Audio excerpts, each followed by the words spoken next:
Eddsworld, an online animated series loved by millions and inspired hundreds of thousands to do their own art and animation. Created by four amazing people, Ed Gould, Tord Larson, Matt Hargraves, and Thomas Ridgewell. Eddsworld started in 2003 and ended in 2016.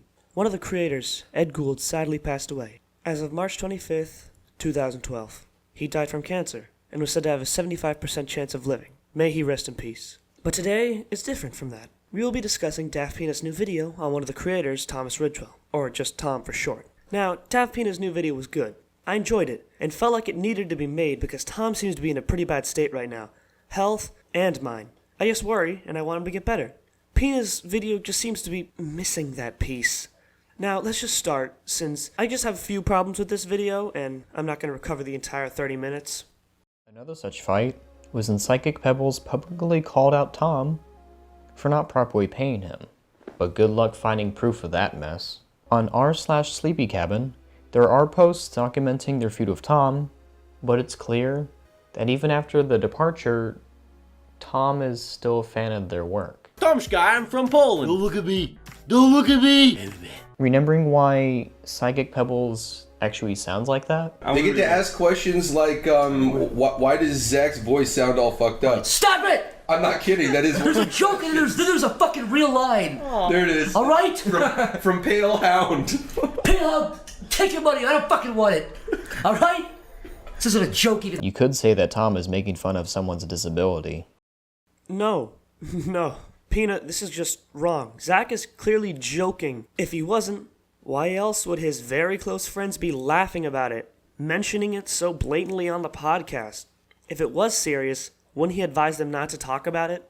Then for them to laugh about it? Are they making fun of his disability too, Pina? Let's play a clip from Game Grumps, where Danny and Aaron tell a story of Zach joking about his own voice.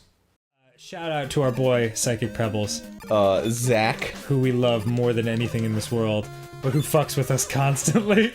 Can we tell that story? Sure. Yeah. I was just like, He has an interesting manner of speech. yeah. And I was like, why do you talk like that, Zach? And he was like, oh man, one day my mom and my dad I got into a car accident. And I was like, oh really? No.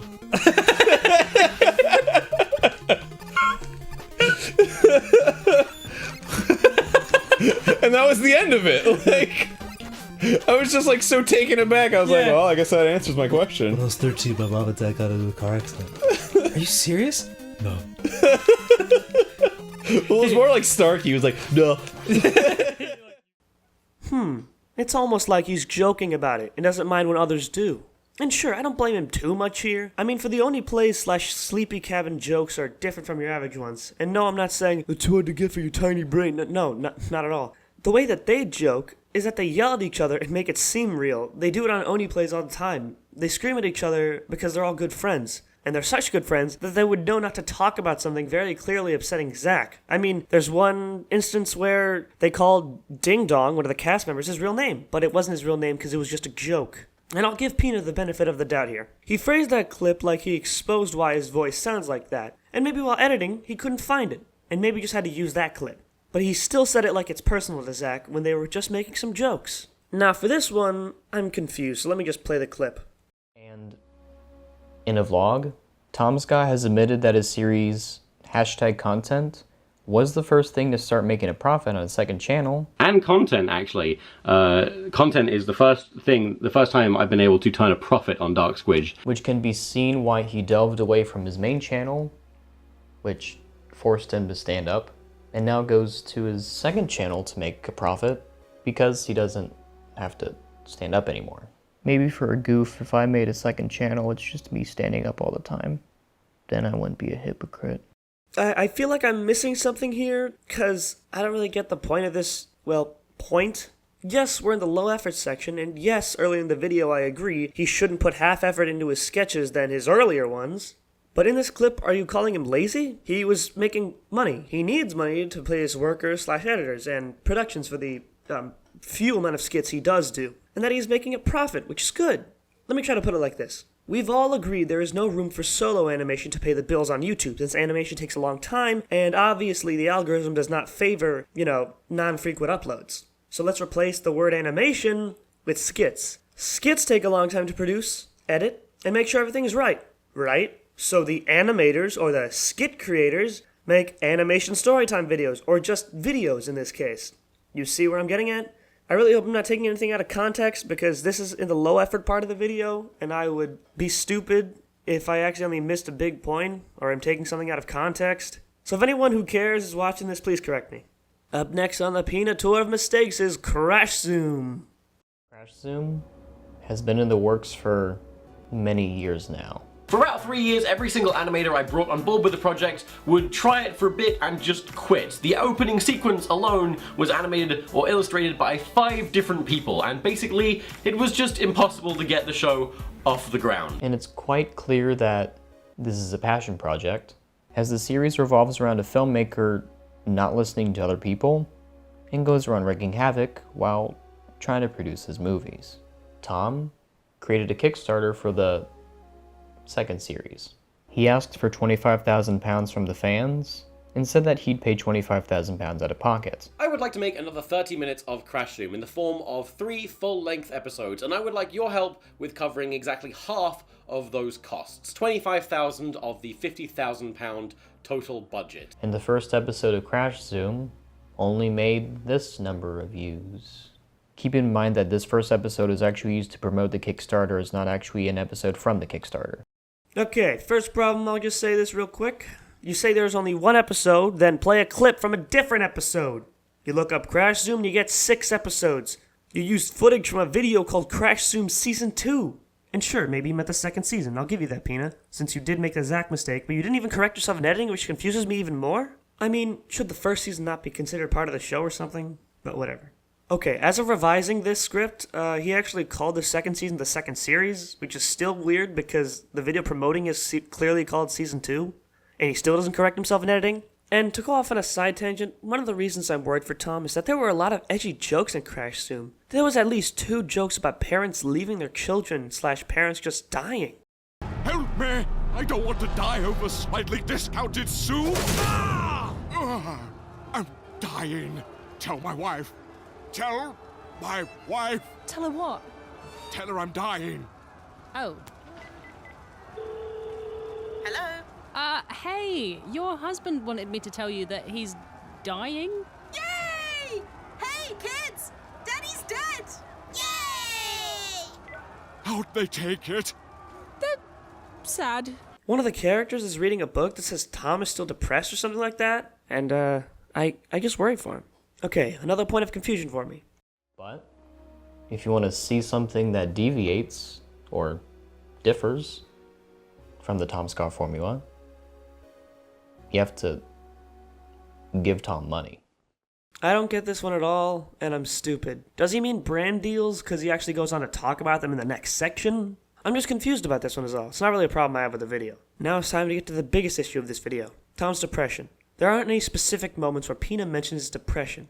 And by specific, I mean a whole part dedicated to it, but I'll try to see if I can find. Also, in the health section of the video, he plays a clip of him talking about his mental health and depression, but does not mention anything other than his physical health and not mental health, which is weird. And I couldn't find any clips about him talking about depression. But if anyone could correct me in the comments, that'd be nice. But to continue, thank you to the RPG monger who archived all the things that happened to Tom and the other creators of Eddsworld. Now to bring it back to the beginning of the video, where I talked about Eddsworld, it's not all happy moments. To get into Tom's depression, he was bullied as a kid for being fat, and he probably got it the worst when his best friend Ed Gould was diagnosed with cancer. In his My Amazing Art video, he mentions that when Ed got diagnosed with cancer, he blamed himself and said God was punishing him for masturbating. Okay, so I put this off long enough. Let's get back to my art. So, for context, I'm 16. I sincerely believe that God is punishing me for masturbating by giving my friend cancer, and I've stopped doing that, and so I'm very pent up. And then he proceeded to draw vent art when Ed had actually passed away. And now to end this video on a really fucking cheery note. So, we have now reached the point in my life where Ed died. No way around it. And I started expressing myself. I did a few little drawings trying to express myself about that.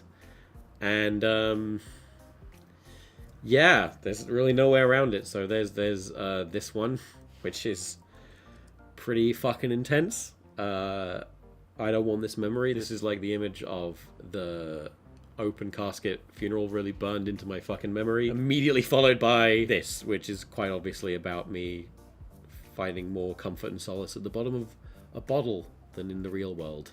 And luckily, lots has changed since then. Ha ha ha. So anyway, here's some... I feel like it's weird that Pina didn't really mention anything about why he could be like the way he is. Just how he is, not why he is. He had a drinking problem for a long time. He was depressed for a long time. And now it's time for the RPG monger to help out here, since we're going to be looking at some of the things the Eddsworld fandom did do and could have potentially made Tom the way he is now. And don't read the Tom post, I'll read it after the clip. Unfortunately, however, it doesn't stop there. Matt and Tom, who put so much effort in keeping Ed's dream alive, were also harassed a fair bit. Take Tom, who had taken the entire blunt of the series onto himself as the director, who, while keeping Ed's dream alive, was constantly harassed by awful anti-fans. I would go more into detail, but I feel this post from 2017 explains how terribly he's been treated. Or Matt, who, while being one of the few original people who still work on Eddsworld through the webcomics and such, has dealt with a similar situation to both Paul and Patrick. Basically, people were not only harassing him, but his actual wife as well, just because she got in the way of their ships. I cannot fully express how furious this makes me. What kind of immature brat would stoop to levels this low? Pina, do you see what he had to put up with? There are 9 more minutes of this video, and about how Tord and Paul and Patrick were all harassed. They were harassed, and it was horrible. There's even more he didn't mention, but I'll get into that later after I read the post from Tom. Now, an anon asks, do you miss Ed? And then the floodgates are open, because obviously it's still a very open wound for Tom, and is still having to make the show about and based around his dead best friend. But to continue, Tom responds, I get asked this question roughly 2 to 3 times a day, usually from very young people, and I don't want to answer it because I don't want to get anyone grief from my audience. However, since you asked this anonymously, I can speak freely. What kind of question is this? What intensely insensitive, asinine question? Of course I miss Ed, who's my friend and my partner, and his death seemingly came out of nowhere. Why do so many people ask me this? What is actually wrong with you? I never got to tell him what he meant to me. I never got to ask him what I should do if he died. I never even got to say goodbye. Then, instead of getting to grieve like a normal person, I had to obsess over his show for 4 years to the point that I barely remember what the actual man was like. All while being told that I was a leech, that I was raping his memory, and that he'd be ashamed of me. So yeah, not only do I miss him, but I don't even know who I'm missing anymore. Does that answer your goddamn question? Wow, Pina. Do you understand now? 4 years of working on something your dead best friend started. Do you know how that feels, Pina? To have to create something that your friend who is dead started while people harass you about him? Honestly, I don't even want to bring this back up, but this is almost like your how Jaiden faked her face reveal video. Look, I didn't want to bring it up, but I have to. In the Jaiden one, you say how she faked it. In the Tomsk one, you barely even mentioned his depression, and when you did, you didn't even elaborate much on it. And it's so weird, because on the opposite side of the spectrum, you said that Jaiden was faking, and maybe you didn't know. I could just give you that, but I want to know why you didn't mention it. Did you think if you made assumptions, people would get mad at you again? Like, I'm not making any assumptions. I genuinely want to know why you skipped over his depression and his harassment he had because of Eddsworld. I feel like you don't know how much pain and built-up anger and sadness Tom had, and probably still does. Experience that was probably scarring, and what the others had to deal with was nothing short of horrific either. I have no beef with you, Pina. I feel like this is wrong what you've done. I really enjoy your content, and if you took the time to think why Tom might have been like this could have been an amazing video. But overall, it is a good video, and addressing things about him that should have been changed is great. But acting like it's all the fault of his own would be a bit far from the truth, Pina. This has been ethanchaotic 1, and I will see you guys later.